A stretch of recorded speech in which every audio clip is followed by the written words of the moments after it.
नमस्कार। आज हम एक कह सकते हैं एक बहुत ही दिलचस्प काल्पनिक कहानी मल्हार संग्राम की दुनिया में उतरने वाले हैं। और ये कहानी लिखी है विश्वजीत सिंह ने। जी हाँ। और हमारे पास कहानी की कुछ अंश है और ये अंश मतलब एक ऐसी दुनिया की झलक देते हैं जो एक बड़े महासंग्राम के मुहाने पर खड़ी है। बिल्कुल एक तरफ दानव है, दूसरी तरफ असुर और बीच में है मनुष्य। और हर कोई मतलब सत्ता के इस खेल में अपनी जगह बनाने की कोशिश कर रहा है। और आज हमारा मिशन सिर्फ कहानी सुनाना नहीं है, बल्कि इसके पीछे छुपे शक्ति के समीकरणों को समझना है।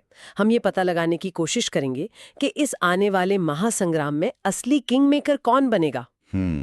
क्या वो जिसके पास दुशान जैसी विशाल सेना और राजनीतिक सत्ता है, या वो जिसके पास लिस्वी जैसा पैसा और व्यापार का एक बिल्कुल नया नजरिया है, या फिर क्रिया जैसा कोई छुपा रुस्तम जिसके पास कोई ऐसा रहस्य है जो किसी को पता ही नहीं है। बिल्कुल। ये सवाल ही इस कहानी को इतना दिलचस्प बनाता है। तो चलिए सबसे पहले उस चीज की बात करते हैं जो इस पूरी दुनिया को चला रही है। व्यापार। हाँ, व्यापार। यहाँ व्यापार सिर्फ चीजों का लेन देन नहीं बल्कि शक्ति का सबसे बड़ा हथियार है। और इस व्यापार का केंद्र है दुग्ध मेखला नदी, जो दानवों के राज्य स्थानार और मनुष्यों के राज्य अथला के बीच एक तरह से जीवन रेखा की तरह है। बिल्कुल। और इस जीवन रेखा पर बहने वाला सबसे कीमती सामान क्या है? वो है विस्फोटक चूर्ण। हाँ, और इसे बनाने का रहस्य सिर्फ देवताओं और दानवों के पास है। और दानव वो अपने इस एकाधिकार का पूरा पूरा फायदा उठाते हैं। ये तो उस दुनिया का न्यूक्लियर कोड जैसा हो गया। हाँ, कह सकते हैं, जिसकी चाबी सिर्फ दानवों के हाथ में है। जम्बूद्वीप के बाकी राज्यों को, चाहे वो मनुष्य हों या कोई और, अपनी सुरक्षा के लिए मुंह मांगी कीमत पर ये चूर्ण दानवों से खरीदना पड़ता है। तो ये एक तरह की आर्थिक गुलामी हुई। बिल्कुल। और इसी गुलामी को तोड़ने की कोशिश कर रहा है एक युवा असुर व्यापारी लिस्वी। जब हम असुरों के बारे में सोचते हैं तो यही लगता है कि वो भी हथियार बेचकर सिर्फ मुनाफा कमाना चाहते होंगे। हाँ, पर लिस्वी की सोच इससे कहीं आगे की है। वो इस खेल के नियम ही बदलना चाहता है। अच्छा। हाँ, और यहीं से कहानी एक बिल्कुल नया मोड़ लेती है। लिस्वी समझता है कि ये जो विस्फोट चूर्ण का व्यापार है ना, ये एक ऐसा जाल है जिसमें सब फंसे हुए हैं। और वो इस जाल को काटना चाहता है। कैसे? उसकी योजना सिर्फ हथियार बेचने की नहीं बल्कि परिवहन, खाद्य पदार्थ और यहाँ तक कि पर्यटन जैसे नए बाजार बनाने की है। ओ, मतलब पूरी अर्थव्यवस्था ही बदल दो। हाँ, वो एक नया व्यापार मार्ग बनाना चाहता है जो दूर दराज की उन जनजातियों को भी मुख्य धारा से जोड़ेगा जिन्हें अब तक कोई पूछता भी नहीं था। मतलब वो हथियारों की जगह रोटी और रोजगार से एक साम्राज्य बनाना चाहता है। हाँ, ये तो दानवों के पूरे बिजनेस मॉडल पे सीधा हमला है। बिल्कुल सही। ये एक खामोश आर्थिक क्रांति की तैयारी है। जब लिस्वी कहता है व्यापार मेरा अध्यात्म है, तो उसका मतलब सिर्फ पैसा कमाना नहीं है। वो व्यापार को समाज को जोड़ने और बदलने का एक जरिया मानता है। वो जानता है कि अगर लोगों के पेट भरे हों और उनके पास काम हो तो शायद उन्हें युद्ध की जरूरत ही न पड़े। सही बात है। दानव अपनी शक्ति तलवार की नोक पर टिकाए हुए हैं और लिस्वी उस शक्ति की नींव को हिला देना चाहता है। बिल्कुल। लिस्वी जैसे व्यापारी तो नए रास्ते बना रहे हैं, लेकिन इन रास्तों पर राज कौन करेगा? चलिए उन शासकों की बात करते हैं जिनके हाथों में फिलहाल सत्ता की बागडोर है। और सबसे पहला नाम जहन में आता है दानव राजा दुशान का। दुशान। वो अपनी ताकत दिखाने का कोई मौका नहीं छोड़ता। और उसकी ताकत की क्रूरता का जो उदाहरण मिलता है वो भयानक है।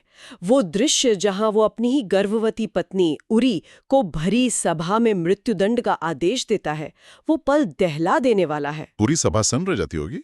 बिल्कुल।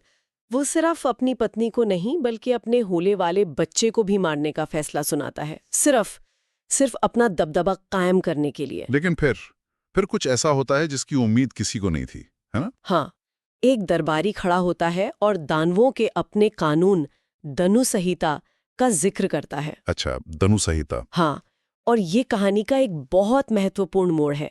वो दरबारी याद दिलाता है कि दनु संहिता के अनुसार किसी भी गर्भवती स्त्री को संतान के जन्म तक दंडित नहीं किया जा सकता। तो दुशान जैसा निरंकुश तानाशाह भी अपने ही कानून के सामने मजबूर हो जाता है। हाँ, उसे पूरी सभा के सामने अपना फैसला वापस लेना पड़ता है। इसका मतलब तो ये हुआ कि दुशांत भी पूरी तरह से निरंकुश नहीं है। समाज में कानून और परंपरा की जड़ें इतनी गहरी हैं कि उसे भी उनके सामने झुकना पड़ता है। भले ही मन से नहीं, यही बात है। वो पीछे जरूर हटता है, लेकिन उसकी आंखें, उसकी खामोशी वो बता रही होती है कि ये लड़ाई अभी खत्म नहीं हुई है। वो उस दरबारी को घूरता है और उस एक नज़र में भविष्य में होने वाले रक्तपात की चेतावनी छिपी होती है। ये दृश्य कानून और एक तानाशाह की इच्छा के बीच का वो तनाव दिखाता है जो किसी भी सल्तनत को बना या बिगाड़ सकता है। तो दुशान की शक्ति में हमें पहली दरार यहीं दिखती है। बिल्कुल। दुशान की सत्ता तो राजशाही पर टिकी है, लेकिन असुरों की दुनिया वो तो बिल्कुल अलग है। वहां सत्ता व्यापारियों के हाथ में है। और वहां का शीत युद्ध भी अलग है। एक तरफ है मारंग, सबसे शक्तिशाली व्यापारी, और दूसरी तरफ है उसका प्रतिद्वंदी जबाल। और यहाँ टकराव बोर्डरूम में नहीं होते। नहीं, यहाँ जान की बाजी लगाकर होते हैं। मारंग व्यापार से संन्यास ले चुका है, लेकिन जब उसके बेटे लिस्वी पर जानलेवा हमला होता है तो वो बूढ़ा शेर फिर से जाग जाता है। और वो कोई कानूनी कार्रवाई नहीं करता। कुछ नहीं, कोई सभा नहीं बुलाता। वो सीधे अपने दुश्मन जबाल के घर पहुंच जाता है, अकेले। अकेले? ये तो बहुत बड़ा जोखिम है। बिल्कुल, लेकिन यही असुरों के काम करने का तरीका है। वो जाबाल को सीधे सीधे धमकी देता है कि अगर उसके परिवार को खरोच भी आई तो वो जाबाल के पूरे खानदान को मिटा देगा। ये एक सीधी, व्यक्तिगत और क्रूर चेतावनी है। हाँ, ये हमें दिखाता है कि व्यापारियों की ये दुनिया बाहर से जितनी सभ्य दिखती है, अंदर से उतनी ही खतरनाक है। यहाँ सौदे भी होते हैं और हत्याएं भी। तो हमने दो तरह की शक्ति देखी, दुशान की राजनीतिक सत्ता और मारंग की आर्थिक सत्ता। लेकिन कहानी में एक तीसरा खिलाड़ी भी है जो इन सबसे बिल्कुल अलग है, किरिया। हाँ, किरिया, जो ऊसर नाम की एक छोटी सी, लगभग गुमनाम जगह का शासक है। और शायद यही बात उसे सबसे ज्यादा खतरनाक बनाती है ना? बिल्कुल। ऊसर को सब एक बंजर और पिछड़ी हुई जगह मानते हैं। जब अथला के दूत धनंजय मदद मांगने किरिया के पास जाते हैं तो वो भी यही सोचकर जाते हैं कि क्या मिल जाएगा, कुछ सैनिक या थोड़ा बहुत अनाज, बस। लेकिन वहां उन्हें कुछ और ही देखने को मिलता है। मैं तो ये सोच रहा था कि ऊसर एक बेकार सी जगह है, लेकिन वहां इतनी एडवांस टेक्नोलॉजी। ये तो कहानी का सबसे बड़ा ट्विस्ट लग रहा है। और ये धनंजय के लिए एक झटके जैसा था।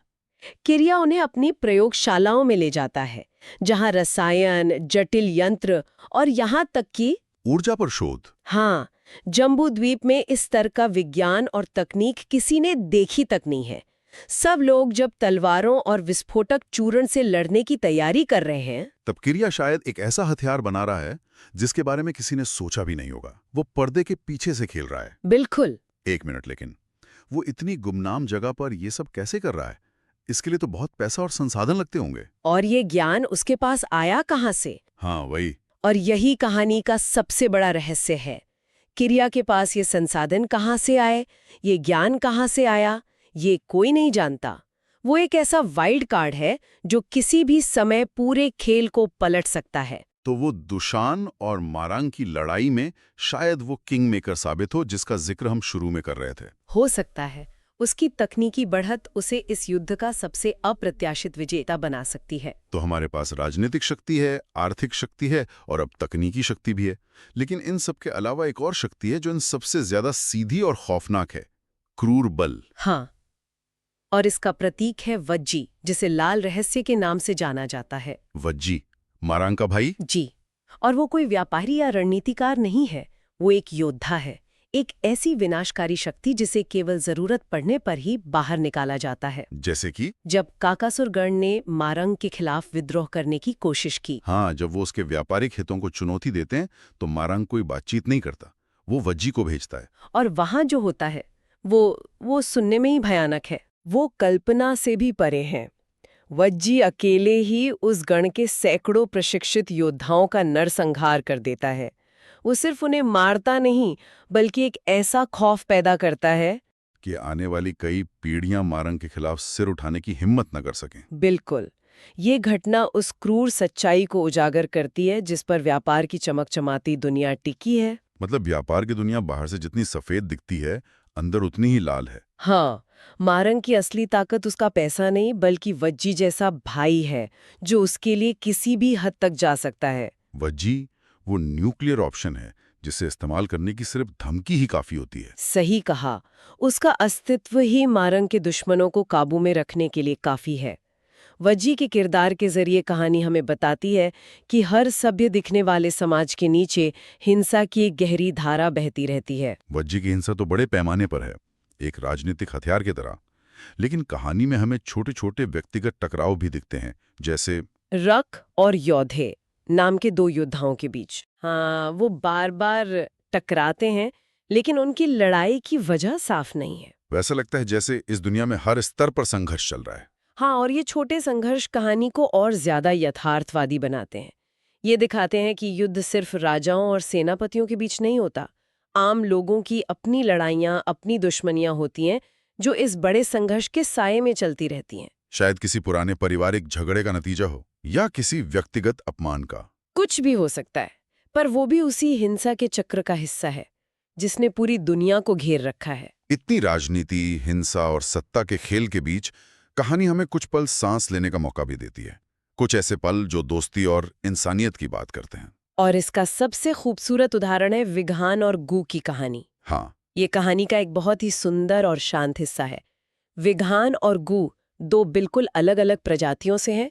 वो एक दूसरे की भाषा तक नहीं समझते, बात भी नहीं कर सकते। नहीं, वो दोनों दुग्ध मेखला नदी के किनारे एक लंबी यात्रा पर हैं, और उस यात्रा के दौरान वो सिर्फ इशारों, भावनाओं और एक दूसरे के साथ फल बांटकर एक ऐसा गहरा रिश्ता बना लेते हैं जो शब्दों से परे है। ये इस क्रूर दुनिया में एक उम्मीद की किरण जैसा है। बिल्कुल, उनकी कहानी हमें याद दिलाती है कि संवाद के लिए भाषा की जरूरत नहीं होती, और दोस्ती के लिए एक जैसी शक्ल सूरत की भी नहीं। जब पूरी दुनिया सत्ता और नफरत में जल रही है, तब नदी के किनारे दो अनजान प्राणियों की ये खामोश दोस्ती हमें एक सरल और बेहद मानवीय दृष्टिकोण देती है।